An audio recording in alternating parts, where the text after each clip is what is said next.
Chapter 12. Assumptions are dangerous things to make, and like all dangerous things to make, bombs for instance, or strawberry shortcake, if you make even the tiniest mistake, you can find yourself in terrible trouble. Making assumptions simply means believing things are a certain way with little or no evidence that shows you are correct, and you can see at once how this can lead to terrible trouble. For instance, one morning you might wake up and make the assumption that your bed was in the same place that it always was, even though you would have no real evidence that this was so. But when you got out of your bed, you might discover that it had floated out to sea, and now you would be in terrible trouble, all because of the incorrect assumption that you'd made.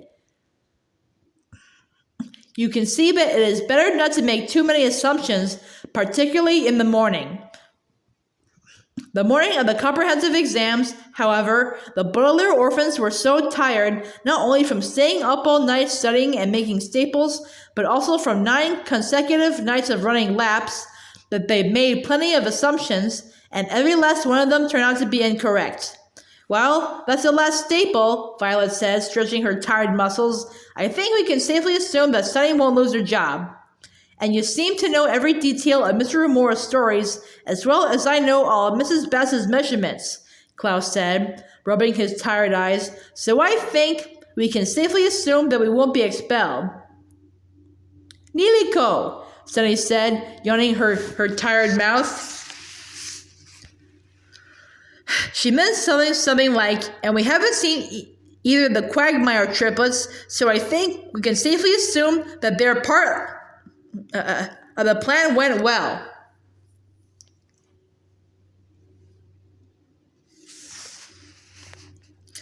That's true, Klaus said. I assume if they'd been caught, we would have heard by now. I'd make the same assumption, Violet said. I'd make the same assumption, came the nasty mimicking voice, and the children were startled to see Vice Principal Nero standing beside them holding a huge stack of papers.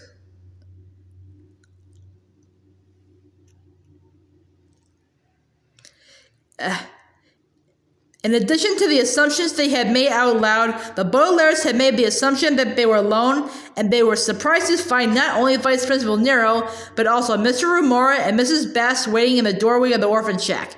I hope you've been studying all evening, Nero said, because I told your teachers to make these exams extra challenging, and the pieces of paper that the baby has to staple are very thick. Well,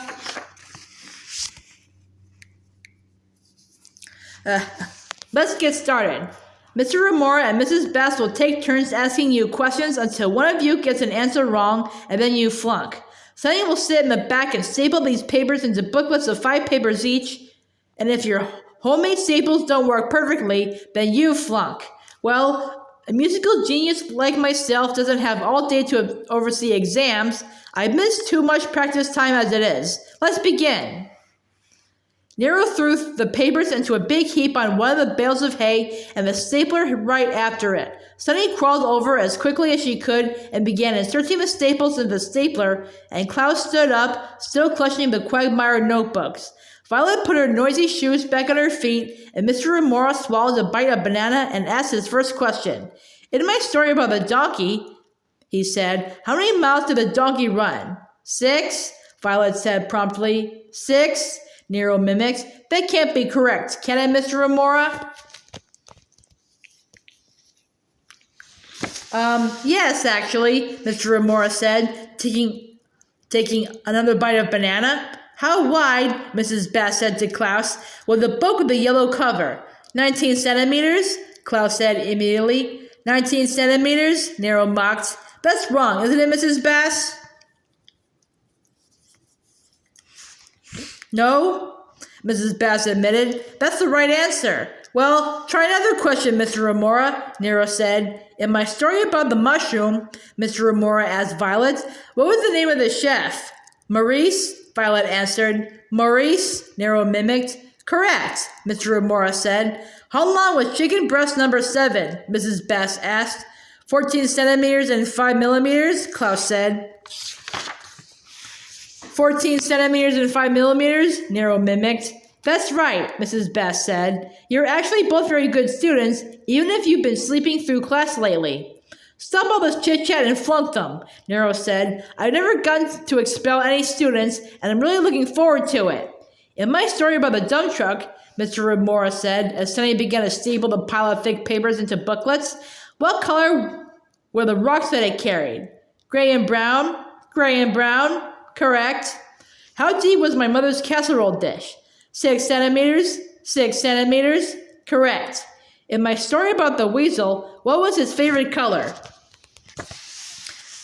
The comprehensive exams went on, and if I were to repeat all the tiresome and pointless questions that Mr. Remora and Mrs. Bass asked, you might become so bored that you might go to sleep right here, using this book as a pillow instead of an entertaining and instructive tale to benefit young minds. Indeed, the exams were so boring that the Baudelaire orphans might normally have dozed through the test themselves, but they dared not doze. One wrong answer or unstable piece of paper, and Nero would expel them from Prufrock Preparatory School and send them into the waiting clutches of Coach Genghis.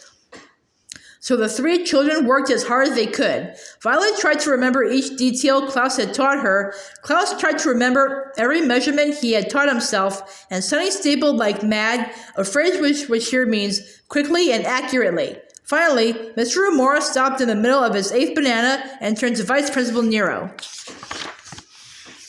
Nero, he said, there's no use continuing these exams. Violet is a very fine student and is obviously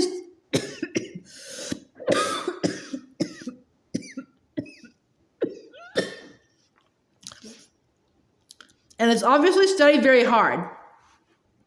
Mrs. Best nodded her head in agreement. In all my years of teaching, I never encountered a more metric-wise boy than Klaus here. And it looks like Sunny is a fine secretary as well. Look at these booklets. They're gorgeous. Pulso, Sunny shrieked.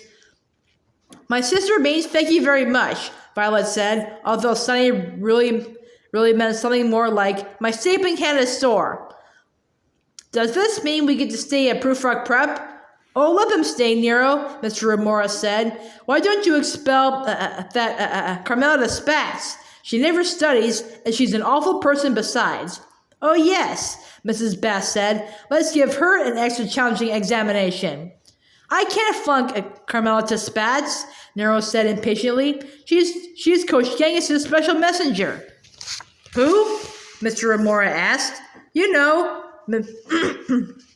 Mrs. Bass explained. Coach Genghis, the new gym teacher. Oh, yes, Mr. Remora said. I've heard about him, but never met him. What is he like? He's the finest gym teacher the world has ever seen, Vice Principal Nero said, shaking his 4 pigtails in amazement. But you don't have to take my word for it. You can see for yourself. Here he comes now. Nero pointed one of his hairy hands out of the orphan shack, and the Baudelaire orphans saw with horror that the vice principal was speaking the truth. Whistling an irritating tune to himself, Coach Genghis was walking straight toward them, and the children could see at once how incorrect one of their assumptions had been. It was not the assumption that Sunny would not lose her job, although that assumption, too, would turn out to be incorrect. And it was not the assumption that Violet and Klaus would not be expelled, although that, too, was a wrong one. It was the assumption about the Quagmire triplets and their part of the plan going well. As Coach Genghis walked closer and closer, the Baudelaire saw that he was holding Violet's hair ribbon in one of his scraggly hands and Klaus's glasses in the other, and with every step of his expensive running shoes, the coach raised a small white cloud, which the children realized must be flour from the snitch sack. But more than the ribbon, or the glasses, or the small clouds of flour, was the look in Genghis's eyes. As Coach Genghis reached the orphan shack, his eyes were shining bright with triumph, as if he had finally won a game that he had been playing for a long, long time, and the Baudelaire orphans realized that the assumption about the Quagmire triplets had been very, very wrong indeed.